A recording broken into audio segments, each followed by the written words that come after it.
try each day, keep pushing through. But the battle is inside of you. It's a cold and it's a broken hallelujah. Hallelujah.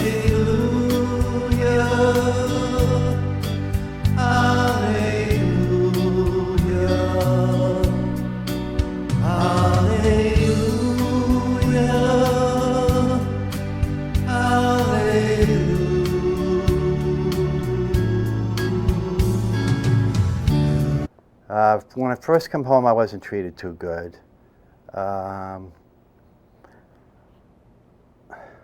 Now, sometimes I still think I'm not being treated too well.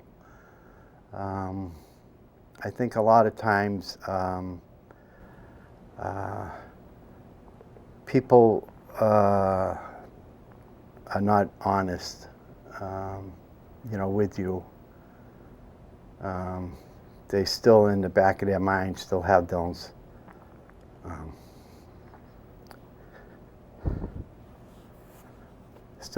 thoughts that we were killing women and children, and I think that's the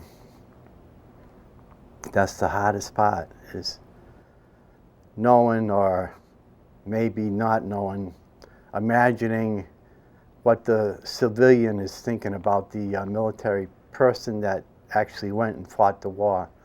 But now it's coming back, where people actually come up and say, I've got, on the back of my truck, it says University of South Vietnam.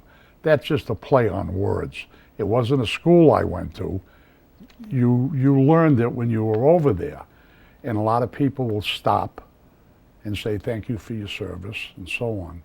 And some of the other guys that came in here for the interviews, we went to a place called the Heritage for breakfast 2 weeks ago. And we walked in, and some of the guys had their Vietnam veteran hats on, their baseball caps. And there was a guy and his wife that were paying their bill. And we walked by him, just hi, how you doing? We sat down, the waitress came over, you want coffee? Yes. She said, you know that guy and the woman that were just at the register? And I said, yeah, why? She said, he gave me $75 and said, apply it to your bill. That's the stuff that we're getting back now. And I got goosebumps right now, but you don't realize how much it means for somebody to say, thank you for your service, when you gave up not being there for personally. My first son being born and I wasn't there, married 11 days and I had to leave my wife and so on. And it just feels so good to have somebody say thank you for your service. Everybody wants to be a Vietnam veteran now. There was 3 million that served. There's 10 million claims in the VA. Huh. So 7 million people are lying because there was only 3 million of us that went. But there's 10 million claims in. So everybody wants to be a Vietnam. It's fashionable now, I think, to be a Vietnam veteran, Yeah, oh yeah, you see him with the hat. One day I saw this guy, he had it all over his car. I said, geez, were you there? No, but I thought I was going. I says, oh, you gotta be kidding. You gotta be kidding me. He thought he was.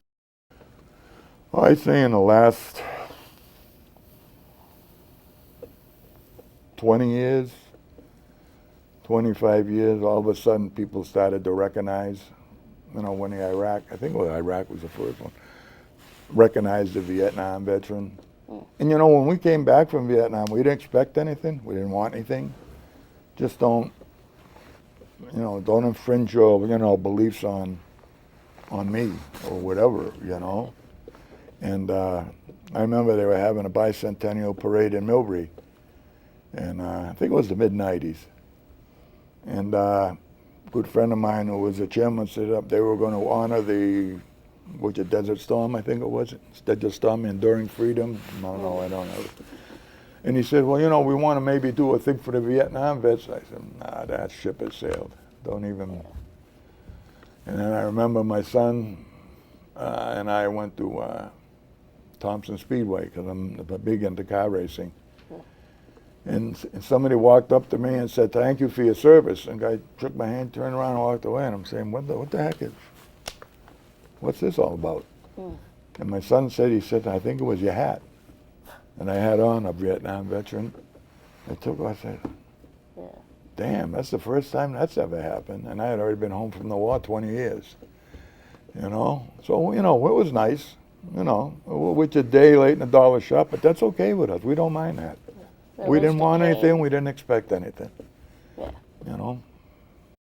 Very much different right now. Yeah, I mean, I really believe this, that, and when I say this, is I believe if it weren't for the Vietnam veterans, the people that came home from all the other wars after Vietnam would have been treated as badly as us. We, as Vietnam veterans, we made sure we could change things for the returning veterans that came home, and we would go to the airports and welcome these people home, and we would show our support. Back then, we didn't have that, so we tried our best to help the next generation, per se. When I got back, they gave you your discharge papers, and I only had on here for National Defense Service Medal and a Meritorious Unit Commendation. Well, I had that for almost 40 years. And when people told me that I wasn't in Vietnam, like I said in the beginning, I just didn't even worry about it. I wasn't even thinking about it till I met a buddy of mine, and we ended up going to, I was at the VA on Plantation Street, Lincoln Street. So we sent in, I did end up going to a group. In that group, we sent in for my DD-215. What it is a revised of your DD-214. Now, even when I got out, the guys that said I wasn't in Vietnam in the very beginning, when they were in the parade, and I was out there with my family, and this is what they said to me. I went to a meeting, the Vietnam Vets for the Community, and someone says, your DD-14 doesn't say nothing about Vietnam here. And what did I do? I flipped out again. Well, my DD-215 came in. I got Meritorious Unit Commendations, my National Defense Service Medal, Armed Forces Expedition Medal. I was a MIGRES operation.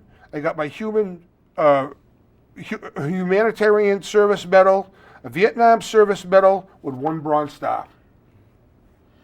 So if anybody has a problem with it right now, I am a Vietnam veteran.